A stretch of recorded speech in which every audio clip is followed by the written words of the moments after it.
Things go wrong when we're running a business. It happens. We're all human. It's what we do when that happens that makes a difference. Hey folks, and welcome to another episode. Today I want to talk about what happens when things go wrong. I want to tell you about an experience that I've had this past week.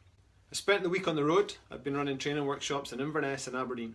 And on Wednesday evening, we stayed in Aberdeen and I met up with Andy, who was filming for another client in the city. Now Andy's a big fan of Thai food, and for a long time he's talked to me about a restaurant, a favourite restaurant of his in Glasgow called Chaophraya. You may have heard of it. And Andy, loving his Thai food, has been in Chaophraya restaurants in Glasgow, in Edinburgh and Manchester. And knowing that we were both going to be in Aberdeen, he had a look to see what the restaurant facilities were in the city. And lo and behold, Chaophraya have opened in Aberdeen. They opened back in July. So Andy booked us a table, and at 7:45 on Wednesday evening we rocked up, ready for some wonderful Thai food. We were shown to our seats, a lovely table, ordered our drinks and handed the menus. We selected our food, drinks had arrived, and we had a snack for a starter. A short while later our main courses arrived. And Andy was quite surprised to find that his plate was cold and the veg beside his steak was stone cold. Now this is a guy who goes to Chaophraya a couple of times a month and he's been in the restaurants across the UK. Andy was disappointed. And of course we caught the waiter's attention, explained what had happened. He was incredibly apologetic, took the plate and returned it to the kitchen. Now so far all of this is fine, it's textbook stuff. What happened next that made the difference? Now bear in mind I've still got my food, so I'm now eating and Andy's waiting. About 5 minutes later Andy's food arrived. I've been trying to eat slowly so that we can still at least eat a bit together. Piping hot, perfectly prepared, a lovely dish which he thoroughly enjoyed. There's one other thing I want to mention here. We'd both ordered some sticky rice. They didn't replace Andy's sticky rice, so by the time the new food arrived, the sticky rice was hard. By this point we're thinking, let's just have our food and get out of here. So we didn't say anything else. Now maybe we should have complained, but we didn't. The manager came over, checked to make sure that Andy was happy with the food this time and said, look guys, I'm going to discount your meal.